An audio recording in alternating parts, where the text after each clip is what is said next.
Good morning সবাইকে। ঘুম থেকে ওঠার আগে দিদি আমাকে ফোন করে বললো যে চল আজকে নিউ মার্কেট যাই। আর আমিও কিন্তু ঘুম থেকে উঠে একদম ফটাফট রেডি হয়ে খাওয়া দাওয়া করে নিচ্ছি, আর এখানে চিনির সাথে একটু গল্প করছিলাম। আমি যখনই রেডি হয়ে বেরোই, মানে রেডি হই রুমে, তখনই চিনি বুঝে যায় যে আমি কোথাও যাব। তখনই আমার পাশ থেকে আর সরতে চায় না। আর সারাদিনে আমি ওকে ডেকেও পাই না, ও সারাদিন মার সাথে সাথে ঘুরে বেড়ায়। তো যাই হোক, অনেক দিন ধরে ভাবছি যে নিউ মার্কেট যাব, নিউ মার্কেট যাব। আগে যাওয়া হতো, বাট এখন সেরকমভাবে যাওয়া হয় না। দিদি যেহেতু বললো, আর এক ঢিলে দুই পাখি হয়ে গেল, দিদির সাথে ঘোরাও হয়ে যাবে আর আমার শপিংগুলোও হয়ে যাবে। তো সকালবেলা একদম কিন্তু আমি রেডি ফেডি হয়ে একদম বেরিয়ে পড়েছি নিউ মার্কেট যাওয়ার উদ্দেশ্যে। আর আমি ভেবেছিলাম হয়তো অনেক তাড়াতাড়ি পৌঁছে যাব, কিন্তু না, যা জ্যাম রাস্তায়, তাড়াতাড়ি কি আর পৌঁছানো যায়? সেই পৌঁছতে পৌঁছতে কিন্তু আমাদের 3:30 প্রায় বেজে গেছিলো। আর সেরকমভাবে ব্লগ করার কিন্তু কোনো ইন্টেনশানই ছিল না। মানে আমি বাড়ি থেকে ভেবে যাইনি ব্লগ বানাবো, বাট এখন যখন আমি গ্যালারি চেক করছি, দেখছি আমি সুন্দর সুন্দর কিছু ভিডিও ক্লিপ নিয়ে রেখেছি। তার সাথে আমি এবার 2টো ক্লিপ অ্যাডও করে দিয়েছি এন্ডিংয়ের জন্য। তো আমরা কিন্তু একদম পৌঁছে গেছি কলকাতা। আর আমাদের বাড়ি থেকে কলকাতা অনেকটাই ডিস্টেন্স। আমার প্রোফাইলে অনেকে আছো যারা মাম্মামকে খুব বেশি ভালোবাসো। তো এই দেখো তোমাদের ছোট্ট মাম্মাম। মাম্মাম কিন্তু খুব ভালো, ও কিন্তু বাইরে বেরিয়ে একটুও দুষ্টুমি করে না। ওই কারণে ওকে রাস্তায় নিয়ে বেরোতেও সেরকমভাবে প্রবলেম হয় না। আমরা যেখানেই যাই না কেন, মাম্মাম ছোটো কিন্তু ও কিন্তু আমাদের সাথেই যায়, আর আমাদের সাথেই প্রচুর মজা করে, এনজয় করে। মানে যতটুকু দরকার একটা বাচ্চার সাথে খেলার মতো, আমরা সবাই সবসময় ওকে অনেক সময় দিই।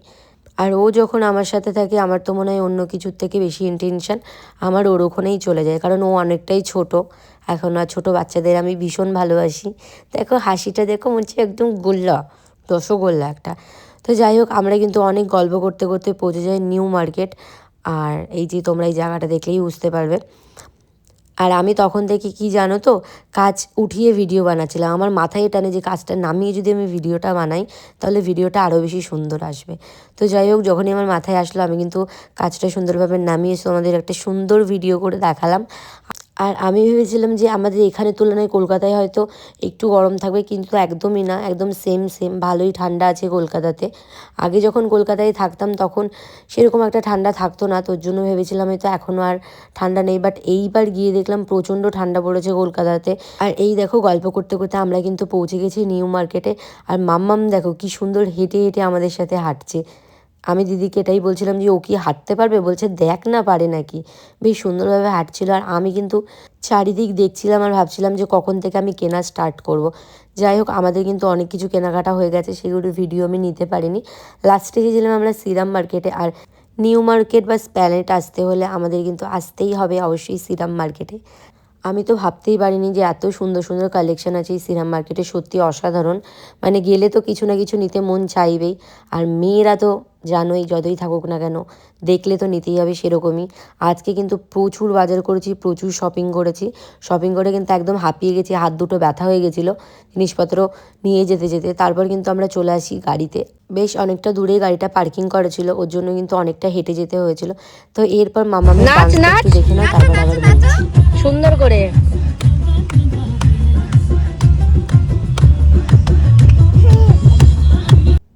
দেখছো তো কত এনার্জি, আমাদের কিন্তু একটুও এনার্জি নেই, বিশ্বাস করো। খিদেতে পেটটা যেন কীরকম করছিল। তারপরে কিন্তু আমরা চলে যাই দাদা বৌদিতে। আর দাদা বৌদিতে গিয়ে খাই মাটন বিরিয়ানি, যেটা কিনা আমার খুব পছন্দের। তারপর খাওয়া দাওয়া করে চলে আসি সোজা বাড়িতে। আর এই যে এত কিছু কেনাকাটা করেছি, মানে একদম পুরো বাজার কিনে নিয়ে চলে এসেছি।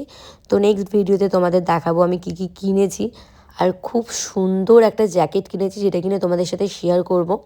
তো চলো আজকের মতো টাটা, বাই বাই, দেখাচ্ছে নেক্সট কোনো ব্লগে।